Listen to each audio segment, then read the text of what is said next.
Salut tout le monde et bienvenue dans cette nouvelle vidéo. Alors il n'y a pas si longtemps, avec mon pote Yannick, on a décidé d'aller explorer un petit coin qu'on ne connaissait pas du tout. On est parti du côté du col Aniel, qui fait frontière avec l'Italie, un des plus hauts cols d'Europe avec ses 2744 mètres d'altitude. Et on a dit on part de ce point-là et on va aller explorer un petit peu les lieux autour. Et on a commencé par vouloir photographier les crêtes de la Taillante qui sont vraiment, voilà, c'est un sommet vraiment assez particulier, assez esthétique. Et donc du coup j'avais réalisé pour ma part cette image.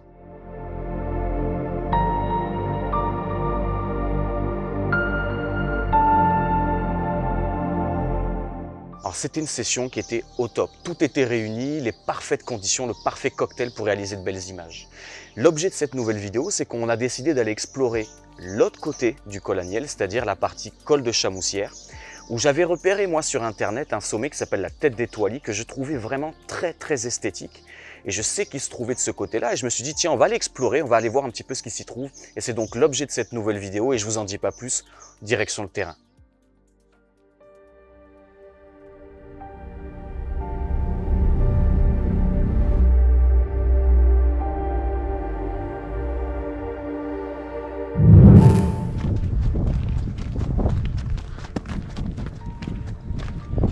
Voilà, on a 40 bonnes minutes pour arriver jusqu'au col. Et puis après, il nous restera encore à peu près un peu plus d'une demi-heure pour arriver sur le spot. Et je pense franchement qu'on va être gâté en termes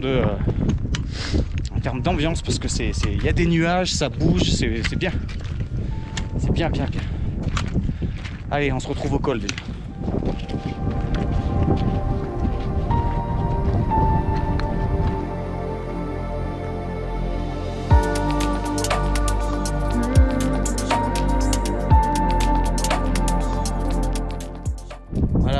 On arrive au col de Chamoussières et je vais vous montrer un petit peu. Désolé pour le vent. J'essaierai de couper, mais là ça brasse à fond. Là on a la vallée de la Blanche là, qui est super belle là en dessous. On a la chapelle du Closy tout en bas. On a la Tête d'Étoilie là-haut. Et bon, il y a des lacs supérieurs et inférieurs qui sont juste en dessous. Et finalement, en arrivant au col, on analyse un petit peu tout ça, on voit ce qui s'est passé derrière. Et effectivement, vu l'orientation là d'Étoilie, c'est le genre de spot qui sera beaucoup plus intéressant, je pense, au lever du jour plutôt qu'au coucher. Parce que tel qu'il est orienté, il risque d'être vite dans l'ombre. Avec la crête qui est ici, ça risque de lui faire vite de l'ombre. Et on s'est aperçu en fait que tout simplement en se retournant, on a vraiment un super panorama là-bas et on se dit que c'est peut-être mieux orienté aussi pour un coucher de soleil. Et puis il y a des super ambiances nuageuses quoi. Donc ce qu'on va faire, c'est qu'on va monter, prendre un peu de hauteur, on va aller jusqu'au sommet du Caramantran là-haut là. Et puis et de là-haut normalement on aura un beau panorama sur ce coin là. Là on a le Viso et tout, et puis on a le pain de sucre là qui prend des nuages là, qui se fait encharper depuis tout à l'heure, c'est terrible. Encore un peu d'huile de coude. Montée de quelques... Je pense qu'on a quoi? On a encore peut-être 200 mètres à faire. Ce sera pas mal. Allez, on se retrouve au sommet.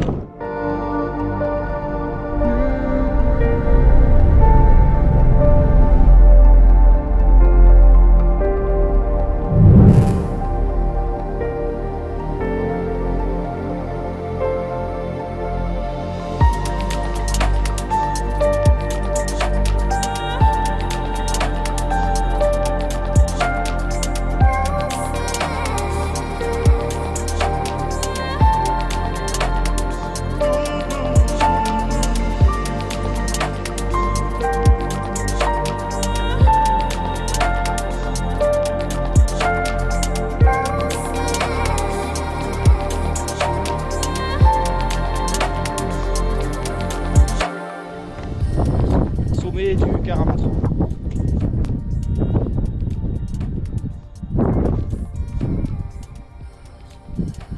Bon, là-bas c'est la purée complète, mais de l'autre côté c'est magique.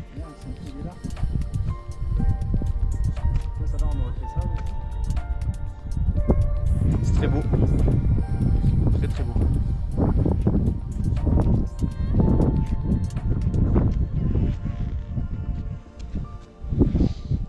D'habitude, je pars toujours avec un 70-200. Même parfois le 150-600, même quand je fais pas de l'animalier, parce que justement, dans ce genre de situation, il y a plein de petits endroits à isoler qui sont vraiment magiques. Il se passe des choses avec les nuages, etc. Et là, même au 70-200, ça aurait pu le faire. Et je me suis dit, non, allez, je vais pas m'encombrer, je sais qu'on va marcher pas mal. Je dis, allez, je prends pas... Je reste en léger, je prends que le 14-24. Et là, je le regrette vraiment, parce que il y avait des compos, il y avait des choses super, autant sur le pain de sucre derrière que là, côté Toily, là, c'est dommage. Là, honnêtement, je vais me servir sûrement des filtres ND, parce que quand il y a des nuages comme ça qui bougent assez vite, des mouvements de mer de nuages, tout ça, ça fait des... c'est très sympa à capturer ça en pose longue. Donc là, je vais sûrement utiliser du filtre. Et puis voilà, le plus dur, ça va vraiment être de trouver des compos. Bon, on est loin encore du coucher, mais déjà, on peut s'imaginer plein de choses. C'est très beau. Pour la 108e fois, je le redis. D'ailleurs, ça mérite une petite cinématique.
D'après ton expérience, après, voilà, le pain de sucre, c'est magnifique. Putain d'ambiance, mais si ça reste bouché comme ça. Après, c'est vrai qu'il y avait l'option du lac là, en bas, à redescendre. Hein. On est monté. Ouais, parce qu'on est aux jumelles, on ne le voyait pas tout à l'heure du col, mais aux jumelles, on observait un petit peu en dessous, à une cinquantaine, centaine de mètres en dessous du col. On est tombé sur, il y avait un petit lac, alors c'est un lac éphémère, je pense qu'il y est pas longtemps, et il y est vraiment au moment de la fonte, comme ça, quand il y a encore... c'est un petit lac de fonte qui est vraiment pas grand, mais par contre qui a l'air d'avoir des contours super beaux, avec des belles ambiances. C'est là où c'est pas facile, parce que tout a du potentiel en fait. Mais là où il y a le potentiel maintenant, avec les conditions de maintenant, c'est pas forcément ce qui se passera tout à l'heure au moment des lumières... les dernières lumières quoi. C'est beaucoup de réflexion hein, pour une photo. Et c'est ce qui fait la diff.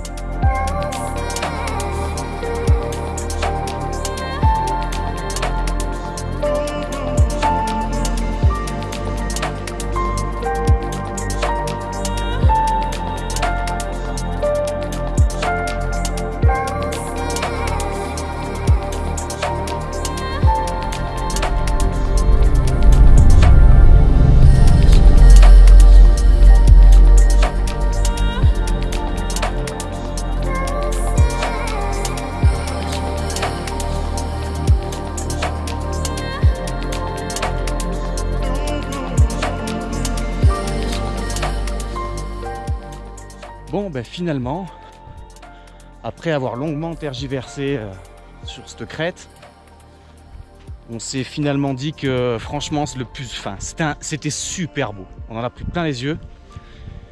Ça aurait été top avec, encore une fois, avec une longue focale. On aurait pu faire des merveilles. Mais voilà, finalement, on a opté pour... on a vu comment ça tournait au niveau nuages, etc. Et puis finalement, on s'est dit... direction le petit lac qu'on a trouvé en dessous. Ce petit lac là. Qui est vraiment pas mal. Allez, on va essayer quelques compos un peu.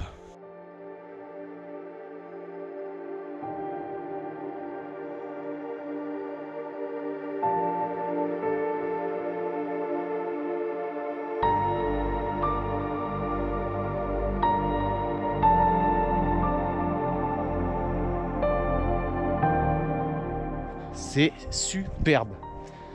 Franchement, c'est magnifique. Alors depuis tout à l'heure, je teste un peu des compos à droite à gauche. Je tourne autour du lac petit à petit. Je teste des pauses longues, très longues. Là, je suis sur une pause de presque 4 minutes.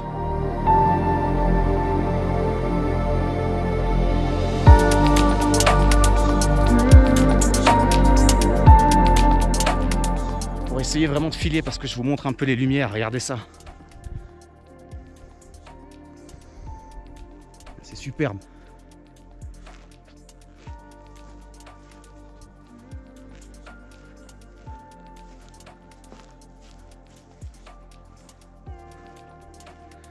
Voilà, je vais essayer de vous représenter à peu près la compo que j'ai choisie avec la caméra, mais ça fait quelque chose un peu comme ça.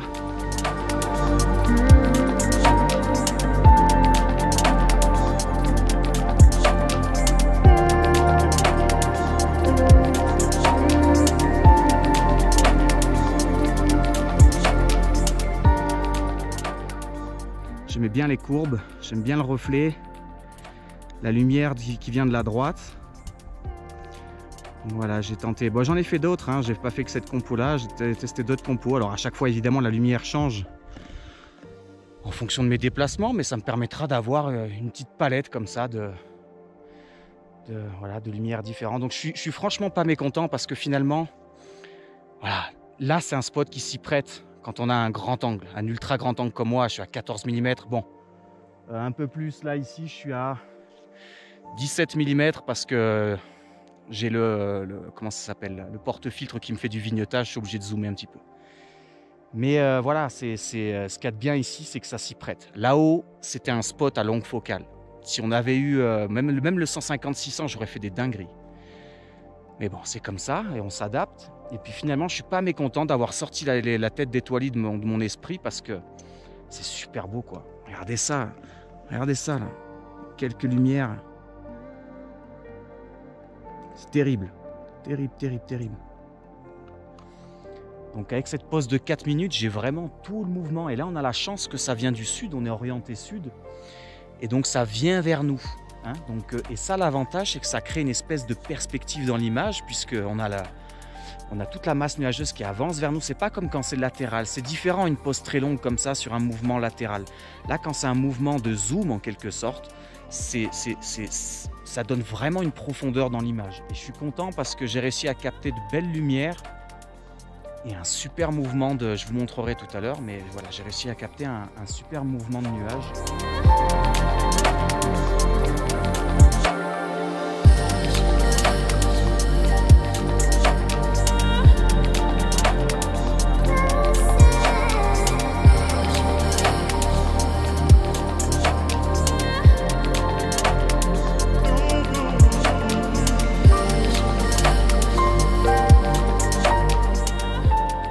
Bon, maintenant c'est le moment le moins rigolo, le chemin du retour.